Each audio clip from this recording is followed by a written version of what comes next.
Why biscuits? Why Biscuiteer? The story is it was just an idea on the back of an envelope. We're really running a design business. My guest today is Harriet Hastings, the founder of Biscuiteers. After finding a gap in the market, Harriet redefined the gifting space. Were you making biscuits yourself and icing yourself? No, because I didn't have the skill sets. Was there one milestone you remember that made the brand? We had a lot of debate about doing it. Shops are risky, expensive. So you were doing experiential retail before the term was coined? Yes, I think, and just instinctively, I think. It was mainly just, we've got to pay the rent. There are particular challenges around hand icing 3 million biscuits a year. What are your thoughts about competition? Because I see more and more brands copying you. I think competition is good because...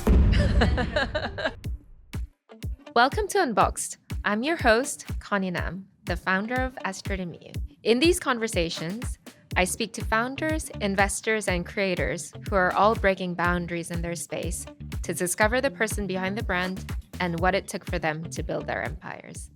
Hey, Unboxed listeners. This episode is brought to you by Payhawk, a company that we at Astrid and Miyu cannot stop raving about. Remember when we used to waste countless hours on expense reports and spend approval ping pong? Those days are long gone, thanks to Payhawk. No more receipt chasing or drowning our finance team in paperwork. Now we can focus on what truly matters, growing our business. They've helped us create what they call a healthy spend culture. Our team doesn't stress about how, where, or when they can spend because it's all pre-agreed. Talk about a weight off our shoulders. Are you curious to see Payhawk's gold standard solution in action? Their company cards, app, and spend management platform could revolutionize your business too. Visit the link in our show notes to book a demo. And don't forget to mention you heard about them on the Unboxed podcast. A huge thanks to Payhawk for supporting not just our show, but also Astrid and Miyu's growth journey. Here's to smarter spending and time back in all of our pockets. Hi, Harriet. Hello. Welcome to Unboxed. Thank you for having me. It's a pleasure to have you. I've been wanting to have you in here forever because I love your biscuits. My kids are obsessed with your biscuits. Oh, good. So I'd love to learn everything about you and Biscuiteers. Tell me about yourself. Well, I started my career in publishing, and that was very much my background. I come from a family of sort of writers and publishers, and so I worked in publishing for about 5 years, which strangely led me into technology. So I ended up, I guess I'm a brand marketeer in the end, and I worked in agencies for about 10 years. But I also worked in agencies, which I think was the most kind of formative thing for me during the dot-com boom. And I led the first consumer tech business, as in PR business. And I just met a lot of people, as you did them, who were starting e-commerce brands. And I think that's what made me feel that would be something that I would like to do. Basically my professional life was helping other people to create brands. And at some point you go, oh, I wonder if I could do that. Yeah, I see a lot of ex-PR executives starting their own brands. Yeah. Why do you think that is? Well, I believe, particularly if you're running a consumer business, that in the end, marketing is the DNA of a business. And so I think it's actually an extraordinarily helpful background and perspective to have. I mean, I think that often you see it's a sort of particular kind of, when people ask me advice, that sometimes marketing gets bolted onto the end of a product, which is, in my view, entirely the wrong way around. You need to be thinking about the marketing right up front. Sadly, I think the world's full of amazing products that don't make it because they're not actually brought to market. Yeah, I completely agree. Yeah. You need to sell the dream and you need to sell that fantasy to customers if you're starting a consumer brand. And I think that you can bring marketing into absolutely everything you do, whether it's raising money or hiring staff, if you look at everything as a kind of a marketing challenge, it helps to put that kind of sort of perspective into your business. I mean, yeah, I completely agree. I mean, you would know, but it is a challenge to keep bringing people to your website day after day. You have to be thinking about it all the time. And also attracting talent. Yeah, and exactly, yeah. And attracting investors, as you said. And attracting investors, all of the above. You have to keep your business really high profile. So, obviously not everybody who starts a business is going to come from a marketing background, but I think it's really useful to understand that those are sort of skill sets that you need to bring with you. Absolutely. Yeah. And you worked in consumer tech. Why biscuits? Why Biscuiteer? The story is that my husband started a catering and events company called Lettuce a long time ago, which is actually just around the corner from here and is now run by my eldest daughter. Amazing. And so in a way, it was a combination of our skill sets. So I was all brand and marketing, but he understood how to run, commercial kitchens and kind of produce. And the other part was I was very fortunate because it was just an idea on the back of an envelope, really. But we had a commercial kitchen in which to sort of realize that idea and sort of incubate it and kind of experiment a little bit with the product. Yeah, so before you we had that launched it. infrastructure We had a already bit of and you're using infrastructure. that. Yeah, exactly. And I think that, I always say Lettuce incubated Biscuiteers, which effectively is what happened. What did that early years look like? Were you making biscuits yourself and icing yourself? No, because I didn't have the skill sets. Your husband was doing that. No, he certainly doesn't have the skill sets. And people always find this a bit strange, and I definitely wasn't. I'm not a kind of somebody who has that's good lesson. That's really good lesson baking, for budding entrepreneurs, right? You don't need to have all the skill sets. No, what exactly? What I saw was the opportunity. At that particular moment, and I also think this is relevant to women entrepreneurs, is that I had just had my fourth baby, I think. And that was the point at which I just found the job that I was doing, which was kind of a big job as a kind of brand director. I just thought it was time to take a step back. And so I did. So I was still actually, going back to my previous life, at the time running a literary prize, the Women's Prize for Fiction. So I wasn't completely unemployed, but I was more unemployed than usual. And I just got this idea that there was a way of combining my husband's skills and mine. And I just saw this opportunity in gifting.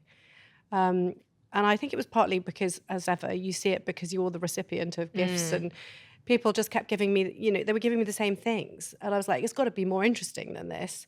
And then I also saw an opportunity in the kind of corporate world. And I thought that if we could create something that could carry branded designs, there was a whole other market there. So we kind of had the idea before we had the product. So did you start reaching out to corporates and that's how you started? No, going? that followed after launch. So basically what happened was there was quite a lot of sort of stopping and starting and until we really landed on the idea of iced biscuits as being a perfect canvas for our idea. That's basically it. We're really running a design business as much as we're running a biscuit business. So we needed something that could carry the designs that we wanted to. And it was obviously terribly important as a gifting business that those designs could be thematic, occasion specific, or brand specific, or, No, I went back to my kind of core skill sets, which were PR. And I always say it's quite a good way to work out what you're doing is to write the press release. Because if you have to write the press release, you have to work out... You have to be punchy. Yeah, and you have to work out what is this business and what's it for? Because you have to answer all those questions. Yeah. So I wrote the press release. It was in September. And we sent it out. And the first collections of biscuits that we produced were actually in the fashion space. And quite consciously, because... Who was it for? Can you say? Well, that was before we did the corporate. I will tell you who the first corporate was for, but this was just our own collections of biscuits. So they were handbags and shoes and, And the reason we did that was because I knew that if I could get those to the fashion press, the lifestyle media, and we just sent out a press release and we just got an enormous amount of coverage instantly because it was such a unique idea at the time. And out of that, everything else fell. So the first orders started coming in to the website, but also I started to get my first corporate. I've never reached out to a corporate. And one of the very first, actually, thinking about That's amazing. You were manifesting and it just came. And I'm a great believer in that. So we never reach out to wholesalers or to corporates. So, what we do now because we've got more. But at the time, we just sort of wait and see because I guess it was such a unique concept back then. Yeah, it was so unique. There was nobody else doing it. Yeah. So we had all that first mover advantage. But one of my very first customers, who is linked to By Women Built, actually, is why I mentioned her, was Anya Heinmarch. And she commissioned me to do a collection of her handbags as biscuits. And that was really early days. And I think that was in the first few months of the business, actually, that happened. And then Selfridges, who are amazing at seeing new ideas. Yes, they're so innovative. They equally came, within 4 months, they came, around to saying, would we go to Selfridges? And we've been in Selfridges ever since, actually. So we were very lucky. But equally, I think that what we did was leverage the power of PR. And I'm also a very strong believer in the fact that PR is the most cost-effective way for new brands to tell their stories. People get very sort of overexcited about paid media, but I think that comes much later in the stage of your I completely brand agree. journey. It needs to be organic. Yeah. And people can feel it. Yeah, exactly. And that sort of authenticity really around what you're absolutely. doing. Was there one milestone you remember that made the brand? Yeah, I think this is a lot later, but I just mentioned it because I think it was so significant, but because we had a lot of debate about doing it. So we launched when we launched, we thought we were a D2C brand. That's what we were going to be. We were a gifting brand. We're offering a gifting service, and obviously that's still true. But lots of customers were asking us where our shop was and if they could come and see us. And we really went backwards and forwards on it because, as you know, shops are risky, expensive things. Especially back then. It wasn't very popular to open stores. No, it wasn't very popular. And there was a really, really, everybody thought that, it was all about online. Online was the way to sell. Very bad idea to have a shop. And I just had this feeling. I just thought, actually, no, this isn't about, retail channels at this point. This is about marketing. It's all about marketing. So if we reconstructed the idea of a shop and said, it's about marketing. Even to the point that I said, look, if we lose, £40,000 a year, I'll put that down to marketing because I actually think it's that important. So we opened... That's exactly how I thought when I opened our first stores. Because we started doing a lot of pop-ups and people would say, oh, this looks so much more expensive than on your website. And I could engage with the customer. So I thought this is such a great marketing channel. But I think it changes. I don't know if you agree, but I think it changed the whole perception of our brand in the sense that there are so many, obviously, online-only brands. But when you have some bricks and mortar, it gives a kind of substance to the brand, which I think changed. Yeah, people think you're a legitimate brand. They do, yeah. That is part of it. Anyway, what we did was we basically put a huge amount of experiential side into it as well. So we were pretty confident that it would be tough to pay the rate and rents on just selling biscuits in Notting Hill at that time. So we added in the concept of an icing cafe where you could come to learn to ice, and so that is how our stores are now. Yeah. When was this? We opened that store in about 10 years ago. So, yes, because we just had a 10-year anniversary. So you were doing experiential retail before the term was coined? Yes. I think, and just instinctively, I think. Yeah. It was just like, I'm like, oh my God. Yeah, and it's just so organic. It's so organic. But it was mainly just, we've got to pay the rent. And so I was kind of thinking, okay, well, I'll just find other ways to effectively to create revenue out of this shop. And the idea was born out of pottery cafes. So I had young children, I don't remember, they were very popular at the time, going to pottery cafes. And I thought, hey, we'll just do that with biscuits. That's so clever. All ideas come from other ideas. Yeah. And how did you measure that impact, or why was that a milestone for you? I think it felt personally like a massive milestone. I don't know, it's a big thing, isn't it, to have a shop in London and a shop in a place like Notting Hill, and it was a real kind of positioning piece, for the brand. So it was very exciting. I think, in terms of how we think about our shops now, we have two. So it's not the way that we actually are trying to extend our brand, because I do feel that our brand works very well online. We find it a really great way to meet our customers. We find it a really great way, because we're in London, to understand our international customers, actually, because we're very much a sort of tourist destination kind of positioning. So it's really useful to see where the brand is really popular and to understand where we might be able to expand it. Are you thinking of international expansion at this point? Our focus at the moment is, we do fulfill all around the world from our HQ in Wimbledon. But in terms of our actual sort of focus, it's US. So we are very excited about the fact that this autumn we are launching in 3 retailers actually in the US: Mackenzie Childs, Bergdorf Goodman, and Bloomingdale's. Oh, congratulations. Yeah, which is great. Yeah. So I think that's the first sort of, we've done a certain amount of corporate work over there because, and we do have a US facing website, but we're very much, our strategy is actually to build through our B2B channels. Crowdfunding was a big moment for a variety of reasons, one of which is the first time that we take an external investment, which is always a big moment in a business. We had come a long way with the bootstrap business. And I think that was a lot to do with the fact that, as I think I mentioned, my husband ran his own business. So we were very much used to running businesses in what I suppose you might call the traditional way, businesses that make money and profits and, Yes. and grow organically. And that was the background. But the reason that we did it is that it became clear that the big challenge in my business is that we're a manufacturing business. So we manufacture everything that we make, and there are particular challenges around hand icing 3 million biscuits a year that we had to confront. But more importantly, we got to the point where we knew we were going to have to invest in a big manufacturing HQ. And so it got beyond our means, really, to be able to fund all that. We ended up crowdfunding. I'm just trying to remember how and why we ended up, because it was very early days in the crowdfunding world then. But we did a CrowdCube round, and I found it a very empowering experience, and I think it was really great for the brand as well. It put the brand on a big platform, and I think a lot of people discovered the brand through that process. So we treated the crowdfunding. CrowdCube used to do a lot of advertising for the brands as well, didn't they? Yeah, they did. I mean, I've never particularly found subsequently that was being part of the sort of CrowdCube community, but we overfunded. I mean, in that round, I think we raised something like 1.25 million the first time round.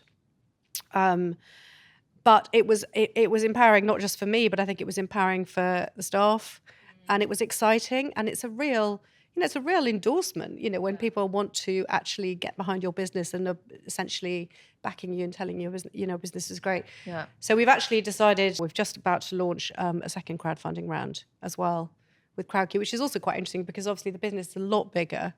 So That's it's sort exciting. of When are you launching this? It is launching on September 12th. Oh, yes. So yeah, we're in what do they call it? People's pre-sign-ups at the moment. So we've started telling our customers about it, and then they have an opportunity to go and sign up in advance of the main round. So yeah, it'll be interesting. It's busy, but hopefully, I think it's also the whole process has become a bit more efficient, a bit more speeded up than it was then. What are some tips if somebody listening to this wants to go for a crowdfunding round? I think the main thing is that you really do need to think about it as a brand marketing campaign in exactly the same way. I mean, this is obviously a consumer business that I'm talking about.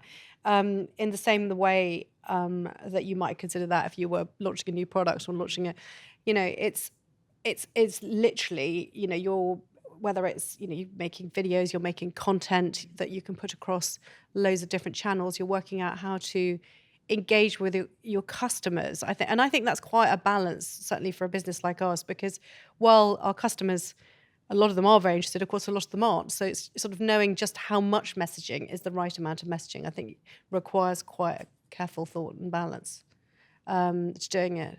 But I mean, also, one of the aspects of it is that what you're doing, and the advice very much is to encourage quite small investments as well as larger investments, because what you're also trying to do is to create a really kind of sticky tribe of customers and advocates, because effectively they now become to some extent owners in your business. Yes. And have you seen owners of the business, those shareholders that invested through CrowdCube, becoming loyal customers? Yeah, absolutely. Yeah, that makes sense. And I think that you should look after them in the same way that you might look after your concierge customers or I consider them just to be like, really important customer group. And I think if you are a consumer business and you're used to dealing with customer segments like that, it's not a difficult thing to do. It's just that, that's just a slightly different approach. Rewind back to what you said about having 4 kids. I didn't know you had 4 kids. How did you manage all of that? It's hard, isn't it? I don't really know in retrospect. I mean, I certainly slightly reached a bit of a... So I had 3 children, and then I had actually quite a big gap of 6 years before I had my 4th child. I think the honest answer to that is that I thought probably I ended up having a 4th child because I was worried that I'd sort of missed so much when I've always worked. I was like, no. This time, this is hence why I gave up my job. This time, I am absolutely going to kind of spend some, time home, which I did. But I am, I think you can't change the habits of a lifetime. So I actually ended up starting a business as well. But I started a business because I was absolutely determined that I would one of the benefits to me would be that I would be able to have my own agency and run my own time. So I wasn't worried about, I'm sure you run your life in the same way. I wasn't worried about hard work, but I was worried about being able to go and spend 4 weeks with my kids and some holidays. Yeah. And working where I wanted. So this is sort of way, pre-COVID. I was very much about working where I wanted, when I wanted. And I really tried to, even as the business got bigger, I really tried to hang on to that principle and remember that was the reason why I started the business in the first place. I think a lot of women start businesses for that reason. Do you sometimes lose sight of that and just like focus on work, and then you have to like wake yourself up? I have a sort of fairly entrenched view now that running businesses in the early stages is actually a lot of fun, and then as they get bigger, it gets sort of harder and harder. I always think with people starting businesses and I say, God, honestly, enjoy it, because the most fun bit, unquestionably, is sort of the first 5 years. Because you get to do everything. You get to do everything. It's all new. It's all ideas. Yeah, you get to execute quickly. And then there's no bureaucracy. And then suddenly you're into responsibility. Yeah. And a whole different. Yeah. How big is your team? What does that look like right now? It goes up to about 200. Mainly because of the manufacturing. The production. Yeah, yes, so the manufacturing elements. So it sort of, I don't know, I think probably varies over the year between about 170 to 200. I guess, how did you get to that scale? And just tell me about the various stages and the challenges you faced in different stages. The biggest challenge in my business has been the manufacturing. I just didn't realize. I know it sounds incredible. I mean, it sounds incredibly naive, but I think sometimes naivety is an asset when you start a business. That I was starting a manufacturing business, and then anyway, as the business got bigger, there was all sorts of actually problems around. We grew organically, so at the very worst point, before we moved to the Ministry of Biscuits, which was the new HQ in Wimbledon, I think we were operating out of 4 different sites. So I had, 2 different office sites. I had someone baking over here, people icing over there, biscuits constantly on the move, because we also fulfill our own orders. So we're also doing all the dispatching. So you're truly vertically integrated. We're truly a little 360, everything we do all ourselves. We don't outsource at all. Anyway, we did nearly all lose our minds, I think, that Christmas, because it was so inefficient. And it was sort of so obvious that you couldn't get any bigger, and B, the inefficiency, was going to start to erode the margin and things. So we moved into the Wimbledon HQ just in time in that sense. And then that changed everything, because suddenly the whole business, I mean, including the office staff and all the manufacturing staff, were all in one place. So that was both culturally incredibly important, and also obviously enabled us to really work on the efficiency. And what we did when we got there is we've actually built our own bespoke manufacturing model. So we've sort of solved the problem ourselves by taking, I mean, to some extent what we've done is taken existing technology and applied it to our own particular problems. Because you have to be able to. It's that thing of having lots of different SKUs, lots of different designs all the time, but being able to get them out, like super efficiency in really large numbers. So what's on your mind now, and what's the future of Biscuiteers? The US expansion and the complexities are certainly on my mind. The other thing actually is a particular challenge that we have, and I don't know. I'd be interested to know if you have the same thing. Is because we came out of London and the southeast, we are much stronger in that area than we are in other parts of the UK. Yeah, we're seeing the same. We're much stronger in London. Yeah, because exactly. we were born out of London. We had our first 7 stores in London before we had any other stores. So we have such a strong community here. Whereas, regionally we do as well, but it doesn't compare to the Have London you considered community. having, I mean, what I would actually like to do is to have a store or pop up actually in the north, because I feel it's a completely sort of untapped market for what we're doing. I think so too. Yeah. I mean, we have a store in Leeds and we're opening in Manchester soon. Manchester, we already have a strong customer base. It took us ages, forever to find a site, but we're looking forward to it. Manchester is probably where we would go. I mean, we've been doing a lot of business kind of development in Manchester and sort of networks and things. I think Manchester would be amazing. Yeah, I think it would do. And I think actually that's where I think stores really come into their own, that if we did it, whether or not we went into a pop-up or we went into a store, it is the single best way, isn't it, to create Yes. awareness in a market. Yeah, absolutely. So We it's do have halo effect whenever we open regional stores or international stores. what you can measure it The online in online uplift sales. online, like in that region, is instant. The business has changed quite a lot in the last couple of years because after the sort of enormous kind of COVID bump, that the online market has been really soft in the UK. So we've very much pivoted, and I think that's a really critical thing about running businesses is you have to be prepared to be flexible and find new.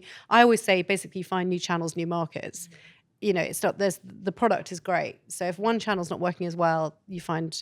So we did a massive sort of pivot, I guess, about 2 years ago. So we do a lot more wholesale now, which was never part of our strategy. And we found that a really useful way to kind of build brand awareness and take us into new markets. And also with this focus on corporate sales is a really big. So we're almost 50-50 now, consumer and corporate. And I think that's a more comfortable place to be, as I said, because it enables you to pivot into different channels. Yeah. And corporate channels are more stable, presumably? Yes, they are more. I mean, they are more stable. And the other amazing part about it is we get to work with incredible brands, and obviously that's a great benefit to Biscuiteers as well, because we're usually a much smaller brand. So we did that incredible activation with Christian Dior and Harriets. Christmas over, where we did all the. I think we did 20,000 hand-iced Dior biscuits for that. And that was an incredible thing to do. And last Christmas we did a massive activation with Nespresso in their stores. We did their whole sort of Christmas campaign around a sort of après-ski theme. So those are, massive opportunities, and really, they're really good ways not only to obviously sell biscuits, but they're mainly really good ways to tell the story of the brand. And I think brands are really about storytelling and keeping them fresh, all the time. You have to keep evolving them. And what are your thoughts about competition? Because I see more and more brands copying you. I think competition is good because... well, fundamentally, when we started Biscuiteers, the ambition was to create a whole new sector in premium gifting alongside flowers and chocolates. That was our, and for a while we were the only people in it. And I don't think you can be a sector if you're the only person in it. You just become a niche, right? Yeah. So the more people who come into the space, the more it becomes a kind of, a bigger segment of the gifting market.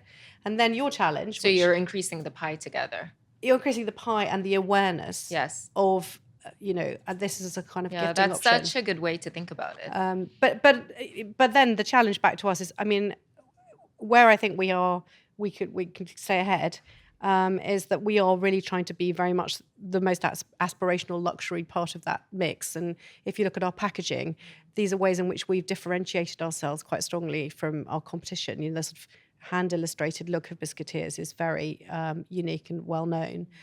But the main difference, and I know from bitter experience how hard this has been manufacturing capacity. Building a factory on that scale to be able to do this kind of capacity is the real difference. So there, and that's been a hard thing to work out. And to be honest, it's taken a lot of investment to get there as well, because you can't really outsource your manufacturing in this area because you can't find the skills. So you have to, basically train your own staff and create your own manufacturing methods. Is there something you've had to let go in order to thrive? I think if you mean within context of running a business, I think that most people who start businesses work out they have to let go of the running everything, being in everything. It's the sort of classic learning curve, isn't it? Is that those are the kind of personality types that often end up running businesses. And I think if you're going to be successful, you will only be successful when you have a great team. And you will only have a great team if you learn how to give them agency and how to let them fly. And actually, the older I get and the longer I've done this, the more clear that is to me, that your job is really to enable other people. Yeah, absolutely. But it's a struggle getting there, isn't it? It is a struggle. And I think the real skill is to know how to dip in and out of things, create direction, and then step back. I have actually found that my sort of previous life as a consultant was actually a very helpful training in that area, because that's what what you do. You go in, you know. But sometimes it's really hard because you have all of your money in your business. This is your baby. You're emotionally attached. Whereas if you're a consultant, you will be detached. Yeah, no, that's true. I suppose I just mean in the skill set and be able to go into things and kind of create a strategy and then move on to the next thing. But yes, you're right. I mean, that's the problem. You've got to disassociate at some level point the personal. Your brand is your baby, isn't it? Yeah. What was the biggest mistake you made along the way, you think? I think I got the funding wrong, actually. So I don't. People may or may not be aware of this, but the EIS scheme, which is in many respects a wonderful thing, creates a lot of unintended consequences. And the main unintended consequence is that brands over 7 years old are no longer eligible, and therefore and then once you're not EIS, finding funding becomes really incredibly difficult. So there's a kind of middle ground of kind of like, it's like a sort of dead space where you're not kind of big enough to be attracting, the sort of big private equity firms. Angel investors won't touch you because you're not EIS. Oh, I didn't know there was a 7-year threshold. I guess I raised all of my angel investors before like the 5-year mark. It's completely nonsensical in my view, because I think that the way to look at it is to say that every business should have an opportunity for one EIS raise. And it should be about life cycle, not about lifespan. Yeah. So I ran my business fairly slowly because I had young children, and then when I got to the point where I went, okay, I'd like to now really, basically put a foot in the accelerator. It's like, oh, by the way, you haven't got EIS. And I didn't know about that at the time. And as far as I'm concerned, every pound of investment I raise is probably 3-4 times as hard for me as it would be for a business that EIS eligible. Yeah. Just for our listeners, can you explain what EIS is? It's the Enterprise Investment Scheme, and it's a brilliant idea, which basically means that investors get tax benefits from investing into small businesses, which makes it very attractive for them. So I'm hugely in favour of that. I just think it's not been well thought through, and I do think that women particularly can end up being the kind of victims for this because of the ways that I know I'm not the only person I know in my position, women who've started businesses and started fairly slowly and then got to the point where they want to scale them. Yeah. So when I say my mistake was not to realise that EIS funding ends at 7 years, and to realise that if I wanted to raise money, I had to get in, before that point. So we sort of slightly missed that. So we've had to be very creative about how we fundraise. Even when we're talking about crowdfunding, it will be probably 2 or 3 times as difficult for us even on a crowdfunding platform, because a lot of investors want EIS. One piece of advice you'd give an early stage entrepreneur? One of the things is I think it's really important just to sort of get going. I think there's probably never been in some ways a better time to start a business. I think the kind of barriers to entry have gone down. I think it's fascinating in fashion seeing these kind of tiny brands, being started by who are doing really well. And I guess I would also sort of probably go back to my original point, which was about marketing, is don't fall into the trap of being so focused on creating a fantastic product that you forget that in order you also have to make that product visible to the market. Because a fantastic product, despite what people think, won't sell itself. Amazing advice. One piece of advice to someone early in their career? Take risks. The best time to take risks is when you're young. I mean, and why not? I think that's the whole point of being young, actually. Is that what kind of risks have you taken aside from starting Biscuiteers, obviously? Well, I suppose that's probably a reflection of the fact that not enough, and I think it was because I had my children over quite a long period, and so actually I stuck. I mean, not exactly in one job, but I was working effectively for the same agency for 10 years, mainly because I was having children, and so I was running a full-time job and doing that, so it seemed way too exhausting to be doing loads of other things, but I wish I'd started my business earlier, partly for reasons of energy and enjoying it, but I absolutely think that it's to feel kind of stuck in a job and whatever at that age is crazy. That's the whole point. You can do whatever you like. Enjoy it. It's my view. Yeah, such good advice. Thank you so much, Harriet. It was fun and inspiring. No, thank you. Thank you so much for listening. Don't forget to follow the podcast wherever you're listening or watching. You can follow me at Connie Nam, Astrid and Miyu at Astrid and Miyu, and the Unboxed Instagram page at unboxed_founder confidential. See you next week.